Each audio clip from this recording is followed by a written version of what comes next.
Mariane, frequentemente a gente se depara com pacientes, né, que já foram operados ou não foram operados ainda, portadores de câncer renal, e eles apresentam também metástases à distância, né, geralmente metástase pulmonar, ou metástase hepática, ou metástase nodal. Quais os critérios que a gente deve utilizar para saber se esse paciente vai se beneficiar ou não vai se beneficiar de algum tratamento complementar, como, por exemplo, os tratamentos orais de terapia-alvo? Olá, Felipe. Acho essa questão de extrema importância e é um ponto crítico quando você primeiro avalia um paciente com câncer de rim metastático. Hoje a gente tem 2 critérios que podem ser utilizados para avaliar o prognóstico desses pacientes. E esses pacientes vão ser classificados em baixo risco, risco intermediário e risco alto ou desfavorável. E essa classificação de risco hoje a gente sabe que está diretamente relacionada, né? Ele correlaciona com a sobrevida global desses pacientes. Tem 2 principais critérios que a gente utiliza para fazer esse cálculo. O mais antigo seria o score do Memorial, ou score de Mozart, que ele avalia o tempo de diagnóstico da nefrectomia para o tratamento sistêmico, né, o tempo do diagnóstico até o tratamento sistêmico. Se isso for menor que 1 ano, esse paciente ele ganha 1 ponto. Se ele tiver um valor de hemoglobina menor do que o limite inferior da normalidade, esse paciente também ganha 1 ponto. Se ele tiver um cálcio maior que 10 miligramas por decilitro, ele ganha outro ponto.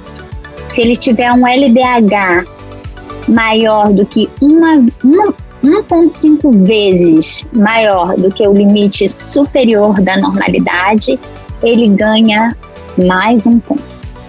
E se ele tiver um performance status menor que 80%, esse paciente ganha 1 ponto também. Entendendo que quando você faz a soma desses pontos, você vai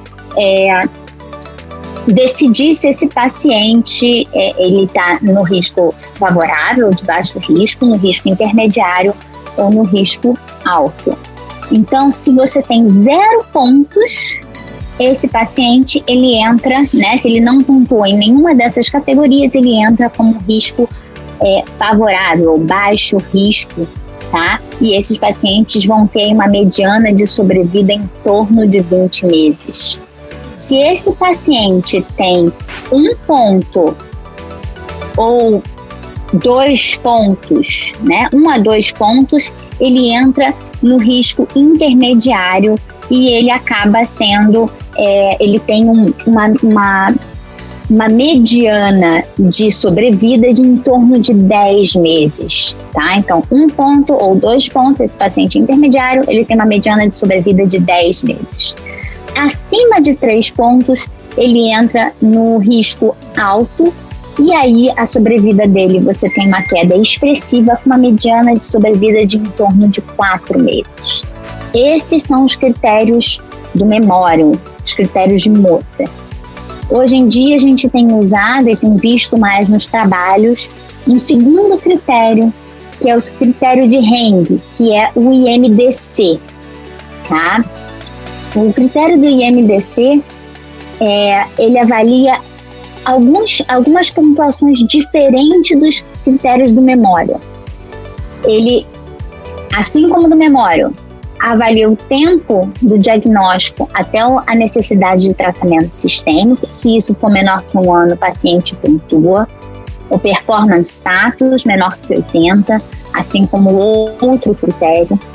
Hemoglobina baixa, então, abaixo do valor da normalidade, o paciente também pontua. O valor do cálcio, né, se ele está alto, esse paciente também pontua, né?